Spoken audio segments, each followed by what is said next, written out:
മൂവാറ്റുപുഴയിൽ പട്ടാപ്പകൽ കണ്ണിൽ മുളക് പൊടി എറിഞ്ഞ് കവർച്ച. സ്വകാര്യ ബാങ്ക് മാനേജറെ ആക്രമിച്ച് 26 ലക്ഷം രൂപയുടെ സ്വർണമാണ് കവർന്നത്. മൂവാറ്റുപുഴ തൃക്കക്ഷേത്രത്തിന് സമീപം ഇന്നുച്ചയ്ക്കാണ് കവർച്ച നടന്നത്. മൂവാറ്റുപുഴ വാഴപ്പള്ളിയിൽ പ്രവർത്തിക്കുന്ന സ്വകാര്യ ബാങ്കിലെ മാനേജരായ രാഹുൽ മറ്റൊരു ബാങ്കിൽ നിന്നും ടേക്ക് ഓവർ ചെയ്ത സ്വർണവുമായി ബാങ്കിലേക്ക് പോകുന്ന വഴിയാണ് ആക്രമണം ഉണ്ടായത്. രാഹുലിന്റെ സ്കൂട്ടറിന് പുറകെ ഇരുചക്രവാഹനത്തിലെത്തിയ രണ്ടുപേർ വാഹനം തടഞ്ഞു നിർത്തി കണ്ണിൽ മുളകുപൊടി എറിഞ്ഞ ശേഷം സ്വർണ്ണമടങ്ങിയ ബാഗുമായി കടന്നു കളയുകയായിരുന്നു. നമ്മുടെ സ്റ്റാഫിൻ്റെ ഹസ്ബൻഡ് ശബരിമലയ്ക്ക് പോകണം, കുറച്ച് കോയിൻ വേണം എന്ന് പറഞ്ഞായിരുന്നു. അപ്പോൾ അതെടുക്കാനായിട്ട് ഞാൻ ആ വഴി പോയതാണ്.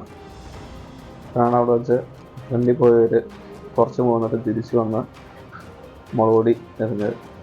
അപ്പം ഞാൻ വണ്ടി നിർത്തി ഹെൽമെറ്റ് മാറി കഴിഞ്ഞപ്പോഴത്തേനും വീണ്ടും മുളക് വാരി ഇട്ടു. ഞാൻ അവിടെ തട്ടി വീഴുമ്പോഴത്തേനും എൻ്റെ പുറകിൽ നിന്ന് ബാഗ് പിടിച്ച് വലിച്ച് കൊണ്ടുപോയി.